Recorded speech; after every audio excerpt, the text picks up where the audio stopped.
போடா லூசு. ஐயையோ ஐயையோ வாய பறக்கு.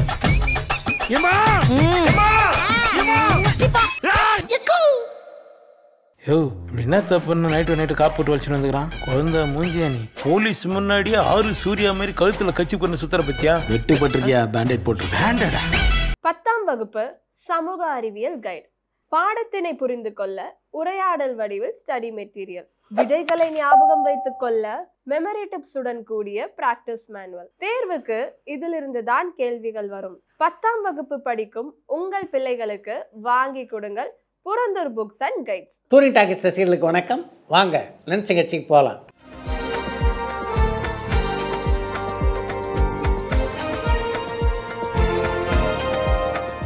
என்னம்மா முதல் கேள்வி? அண்ணாமலை படத்திலிருந்து சூப்பர் ஸ்டார் ரஜினிகாந்த் நடிக்கிற எல்லா படத்துலையுமே டைட்டில் கார்டு நீல நிறத்தில் இருக்கும். ஆனால் ஜெயிலர் 2 அண்ட் கூலி இந்த 2 படத்தில் மட்டும் சிகப்பு நிறத்தில் இருக்கு. இதுக்கு என்ன காரணம்? சூப்பர் ஸ்டார் ரஜினிகாந்த் நடிக்கிற மோஸ்ட் வைலன்ஸான படம் அப்படின்றத சிம்பாலிக்காக சொல்ல வராங்களான்னு மட்டக்களப்பிலிருந்து மயூரன் கேட்டிருக்காங்க. அருமை. உங்களுடைய கற்பனா சக்தி எப்படி பாராட்டுறது அப்படின்னு எனக்கு தெரியல. ராஜ்யசபாவில் கமல்ஹாசனுடைய பேச்சை எப்போ எதிர்பார்க்கலாம்? அவர் என்ன பேசுவாருன்னு வெளியனூர்லேருந்து அரவிந்த் லோச்சனன் கேட்டிருக்காங்க. ராஜ்யசபாவிலே மிக விரைவிலேயே கமல்ஹாசனுடைய பேச்சை நீங்கள் எதிர்பார்க்கலாம். அந்த சபையில் நிச்சயமாக சினிமாவுக்கு முக்கியத்துவம் கொடுத்து அவர் பேசுவார் என்றாலும் அதை தாண்டி பல விஷயங்களை பேசக்கூடிய ஆற்றல் பெற்றவர் அப்படின்றது உங்களுக்கு தெரியாதா என்ன? கூலி படத்தில் 1 நிமிஷத்துக்கும் குறைவாக தான் சிஜி யூஸ் பண்ணியிருக்கோம். மீதி 90% ஆஃப் காட்சிகள் எல்லாமே ரியல் லொகேஷனில் போய் ஷூட் பண்ணியிருக்கோம் அப்படின்னு இயக்குனர் லோகேஷ் கனகராஜ் சொல்லியிருந்தாரு. சிஜி அண்ட் விஎஃப்எக்ஸ் செலவை விட ரியல் லொகேஷனில் போய் ஷூட் பண்ணுறது காஸ்ட் கம்மியா இல்லை அதிகமான யாழ்ப்பாணத்திலிருந்து ஜானி கேட்டிருக்காங்க. சிஜி விஎஃப்எக்ஸ் இதுக்கெல்லாம் ஆகின்ற செலவை விட ரியல் லொகேஷனில் ஷூட் பண்ணுறதுக்கான செலவு இருக்கு, அது நிச்சயமாக குறைவு தான். நடிகர் ஏவிஎம் ராஜனுக்கு ஜோடியா நடிகை ஜெயலலிதா நடிச்சிருக்காங்களான்னு கடலாடியிலிருந்து பாலசுப்ரமணியன் கேட்டிருக்காங்க. ஏவிஎம் ராஜன் ஜெயலலிதாவுடன் இணைந்து அனாதை ஆனந்தன், மேஜர் சந்திரகாந்த் ஆகிய 2 படங்களிலே நடித்திருக்கிறார். இசையமைப்பாளர் கார்த்திக் ராஜா ஏதாவது படத்துக்கு பின்னணி பாடியிருக்காரா? அப்படி பாடியிருந்தா அது என்ன படம்னு சொல்ல முடியுமான்னு காஞ்சிபுரத்திலிருந்து வேல் கேட்டிருக்காங்க. என்ன இப்படி ஒரு கேள்வியை கேட்டீங்க? அஞ்சலி, எனக்கு ஒரு மகன் பிறப்பான், தேவதை, காதலா காதலா, உள்ளம் கொள்ளை போகுது, கோவா உட்பட பல திரைப்படங்களிலே கார்த்திக் ராஜா பின்னணி பாடியிருக்கிறார். விஜய் மற்றும் அஜித் இவங்க 2 பேர்ல அதிக வெற்றி படங்களை கொடுத்தது யாருன்னு குவைத்ல இருந்து அமிர்தேஸ்வரன் கேட்டிருக்காங்க. விஜய், அஜித் ஆகிய இருவரில் மிக அதிகமான வெற்றி படங்களை கொடுத்ததுன்னா அது விஜய் தான். தனஞ்சயன் இப்போ என்ன பண்ணிட்டு இருக்காரு? ஏதாவது படத்தை தயாரிக்கிறாரான்னு சென்னையில இருந்து நவீன் கேட்டிருக்காங்க. தனஞ்சயன் இப்போதைக்கு எந்த திரைப்படத்தையும் தயாரிக்கல, பல திரைப்படங்களை வாங்கி வெளியிடுகிறார். சிறு முதலீட்டிலே தயாராகின்ற படங்கள் பல வெளிவருவதற்கு பலமாக இருக்கிறார். இயக்குனரா வெற்றி அடைகிறவங்க நடிகரா தோல்வி அடைகிறாங்களே, அது ஏன்? எக்ஸாம்பிளுக்கு சுந்தர்சி அண்ட் சேரன் இவங்க 2 பேரை சொல்லலான்னு சென்னையில இருந்து சந்திரகுமார் கேட்டிருக்காங்க. வெற்றியும் தோல்வியும் யாராலும் தவிர்க்க முடியாது அப்படின்றது உங்களுக்கு தெரியாது இல்லை? இயக்குனர்களாக இருந்து நடிகர்களாக மாறிய சேரன், சுந்தர்சி ஆகிய இருவரும் நடித்த எத்தனை படங்கள் மிகப்பெரிய வெற்றி படங்களாக அமைந்திருக்கின்றன அப்படின்றது உங்களுக்கு நல்லா தெரியும். அதை தாண்டி ஒரு சில தோல்வி படங்களையும் அவர் சந்தித்திருக்கிறார் என்றால் அது தவிர்க்க முடியாத ஒன்று. பல வருஷத்துக்கு பிறகு கூலி படத்தை ரெட்ஜெயின்டோடைய பேனர் இல்லாம சன் பிக்சர்ஸ் பெயர்ல ரிலீஸ் பண்றாங்க அப்படின்றது உண்மையான ஸ்ரீலங்கால இருந்து மதுஷான் கேட்டிருக்காங்க. நட்பின் அடிப்படையிலும் உறவின் அடிப்படையிலும் இந்த திரையரங்குகளெல்லாம் அவர்களுக்காக ஒப்பந்தம் செய்து தருகின்ற பணியை மட்டும் ரெட்ஜெயின் நிறுவனத்தினர் செய்தார்கள். அந்த பணி கூலி திரைப்படத்திலும் தொடரும். எம்ஜிஆருடைய கடைசி காலத்துல எம்ஜிஆருக்கும் சூப்பர் ஸ்டார் ரஜினிகாந்துக்கும் இடைப்பட்ட உறவு எப்படி இருந்ததுன்னு காஞ்சிபுரத்திலிருந்து சரவணன் கேட்டிருக்காங்க. எம்ஜிஆருடைய கடைசி காலத்திலே அவருக்கும் ரஜினிக்குமான உறவு சீராகவே இருந்தது. தனுஷ் அண்ட் சிவகார்த்திகேயன் இவங்க வாங்குற சம்பளத்தை கொடுத்தாதான் நடிப்பேன்னு ஏன் சிம்பு சொல்றாரு?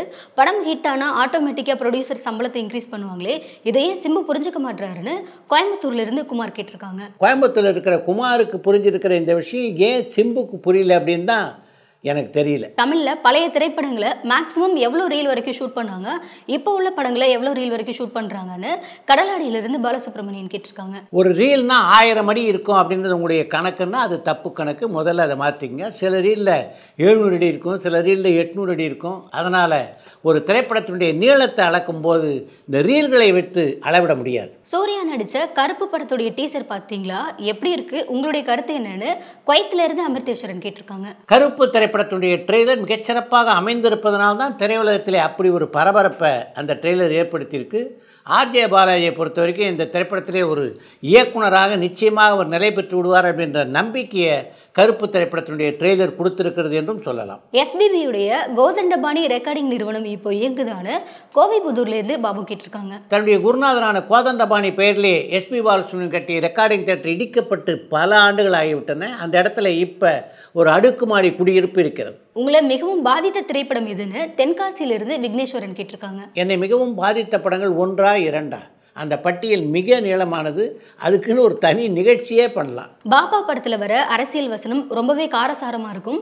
அதை யாரை மைண்ட்ல வச்சுட்டு எழுதுனாங்கன்னு சென்னையிலிருந்து சந்திரகுமார் கேட்டிருக்காங்க. ரஜினி படத்தில் காரசாரமான அரசியல் விமர்சனங்கள் இடம்பெற்று இருந்தது என்றால் அது யாரை மனதிலே வைத்து எழுதப்பட்டதாக இருந்திருக்கும் அப்படின்றது உங்களுக்கு தெரியாதா என்ன?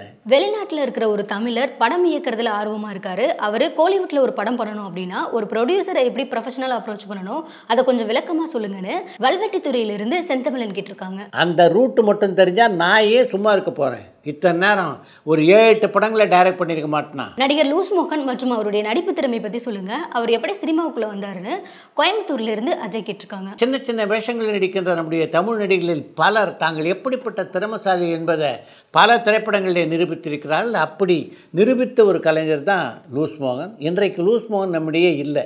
ஆனாலும் அவரை நினைவு வைத்துக்கொண்டு நீங்கள் இப்படி ஒரு கேள்வியை கேட்குறீங்கன்னா அவருடைய நடிப்பு எந்த அளவுக்கு உங்களுடைய மனதிலே பதிந்திருக்கிறது. அதுதான் லூஸ் மோகனுடைய வெற்றி. சாய் விசித்திரா நிகழ்ச்சியில் விக்ரம் பிரபுடைய பேட்டி பார்த்தேன். தாத்தா அப்பா அவர் அப்படின்னு மிகப்பெரிய நடிகருடைய வாரிசு. அப்படி இருந்தும் அவரால் எப்படி அவ்வளோ அடக்கமாக பேச முடியுதுன்னு அரந்தையிலிருந்து சேகர் செந்தில் கேட்டிருக்காங்க. எளிமையாக பழகுன்ற அந்த குணம் இருக்க அது சிவாஜி குடும்பத்துக்கு சொந்தமானது அப்படின்னு நினைக்கிறேன். சிவாஜி மிகப்பெரிய நடிகராக இருந்த போதும் அவ்வளவு எளிமையாக பழகுவார்.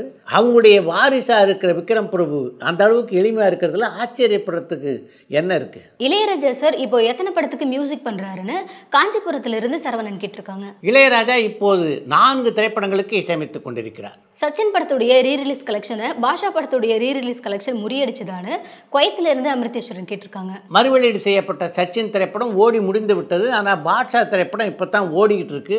பாட்ஷா திரைப்படம் ஓடி முடிந்ததற்கு பின்னால் இதுக்கு பதில் சொல்கிறது தானே சரியாக இருக்கும்.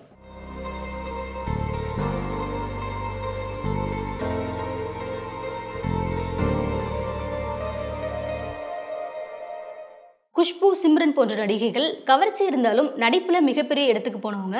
ஆனால் இப்போ உள்ள நடிகைகள் கவர்ச்சி மட்டுமே நம்பி இருக்காங்களே, இதை நீங்கள் எப்படி பார்க்குறீங்கன்னு விருகம்பாக்கத்திலிருந்து சுரேஷ் கேட்டிருக்காங்க. இப்போது நம்முடைய தமிழ் படங்களில் நடித்து கொண்டிருக்கிற நடிகைகள் கவர்ச்சியை மட்டுமே நம்புவதாக சொல்ல முடியாது. குஷ்பு, சிம்ரன் ஆகியோருக்கு தரப்பட்டதை போல நல்ல நல்ல கதாபாத்திரங்கள் இந்த நடிகைகளுக்கெல்லாம் யார் தராங்க? அப்படிப்பட்ட கதாபாத்திரங்கள் அவங்களுக்கு வழங்கப்பட்டால் தானே அவங்க நடிப்பு திறன் உள்ளவங்களா இல்லையா அப்படின்றது நமக்கு தெரிய வரும். அடுத்து இன்று ஒரு தகவல். நடிகர்களில் எம்ஜிஆர் சரோஜதேவி ஜோடி, சிவாஜி பத்மினி ஜோடி அப்படின்னு சொல்கிற மாதிரி பின்னணி பாடல்கள் எடுத்துக்கிட்டிங்கன்னா டிஎம்எஸ் சுசீலா ஜோடி தான் மிகவும் பிரபலமான ஒரு ஜோடி. அவங்க 2 பேரும் சேர்ந்து பாடிய பாடல்கள் கணக்கில் அடங்காதவை. அதில் பல பாடல்கள் இன்று வரையிலே திரையிசை ரசிகர்கள் கொண்டாடி கொண்டிருக்கின்ற பாடல்களை பொறுத்த வரைக்கும் குரல் இனிமை ஒரு பக்கம்னா உச்சரிப்பு இன்னொரு பக்கம் ரொம்ப முக்கியம். பின்னணி பாடகி சுசீலாவுடைய தாய்மொழி தெலுங்கு அப்படின்ற போதிலும் தமிழ் அந்த அளவுக்கு மிக அழகாக உச்சரிக்கக்கூடிய ஆற்றலை பெற்றிருந்தவர் சுசீலா. செல்லப்பிள்ளை அப்படின்ற படத்தில் தான் என்னோடு முதலாக சுசீலா இணைந்து பாடினார். அந்த பாட்டை சுசீலா பாடிய போதே அவருடைய குரல் வளத்தை கண்டு நான் பிரமித்து போய்விட்டேன். நிச்சயமாக இந்த பாடகி மிகப்பெரிய உயரத்தை தமிழ் சினிமாவிலே தொடுவார் அப்படின்னு எனக்கு தோணுச்சு. அது அப்படியே நிரூபணமாகிவிட்டது என்று சுசீலாவை பற்றி ஒரு பேட்டியிலே பகிர்ந்து கொண்டிருக்கிறார் TM சௌந்தரராஜன். பாவமன்னிப்பு, பாசமலர் போன்ற படங்களிலே சுசீலா பாடியிருந்த பாடல்களை கேட்டு நான் பிரமித்து போய்விட்டேன். எவ்வளவு இனிமையான குரல் என்று பி. சுசீலாவை மனதார பாராட்டியுள்ளார் இசைக்குயில் என்று போற்றப்படுகின்ற பின்னணி பாடகியான லதா மங்கேஷ்கர். சுசீலாவின் பாடலில் உயிர் மூச்சாக இருப்பதுன்னா அது அவருடைய குரலின் இனிமைதான். தமிழ் திரை இசை சரித்திரத்தில் அபூர்வமான குரல் அவருடையது. தன்னுடைய குரல் வளத்தால் மக்களை மெய்மறக்க செய்தவர் MKT பாகவதர். ஆண் குரல்களில் ஒரு பாகவதர்னா பெண் பாடகிகளில் ஒரு பி. சுசீலா. இன்றைக்கு பின்னணி பாடல்களில் பலர் மிகச்சிறப்பான இடத்துல தமிழ் சினிமாவில் இருக்காங்க அப்படின்னாலும் முதல் இடம்னா அது அந்த இருவருக்கு மட்டுமே சொந்தமானது என்கிறார் பிரபல திரை இசை விமர்சகரான வாமனன். இத்துடன் இன்றைய லென்ஸ் சிகிச்சை நிறைய பெறுகிறது. மீண்டும் அடுத்த லென்ஸ் சிகிச்சையிலே சந்திப்போம். கே. பாலச்சந்தருடைய மரோ சரித்திராவை நீங்கள் கன்னடத்தில் ரீமேக் பண்ணீங்க. ஆமாம், மரோ சரித்திராவை தொடர்றதே பெரிய விஷயம். சுடவே கூடாது. லவ் ஸ்டோரின்னு டைட்டில் வச்சு தனுஷனுடைய டைரக்ஷன் நடிச்சது. பவர் பாண்டி. தனுஷ் சார் வந்து ரொம்ப ரெஸ்பான்ஸ் ஜாஸ்தி பண்ணுவார். தனுஷ் சாரை பொறுத்தவரை மரியாதையை கற்றுக்கிட்டது ரஜினி சார் தான். ரஜினி சார்ட்ட நான் பழகியிருக்கிறேன். பணக்காரன் ஒரு படம் வாங்கியிருக்கிறேன், பாண்டின்னு ஒரு படம் வாங்கியிருக்கிறேன். கமல் சார் குணா படம் நான் வாங்கி ரிலீஸ் பண்ணேன். அவர் கொஞ்சம் எமோஷ்னல். அவர் குணா வாங்கியிருக்கிறோம், அடுத்து கமல் சாரை பார்க்குறோம். அந்த படம் சுமார்னு சொல்லி அவரால் தாங்க முடியல. பரபரப்பான சினிமா செய்திகள், நட்சத்திரங்களின் பேட்டிகள், சினிமா வரலாறு ஆகியவற்றை பார்க்கவும் படிக்கவும் உங்களுக்கான இணையதளம் touringtalkies.co.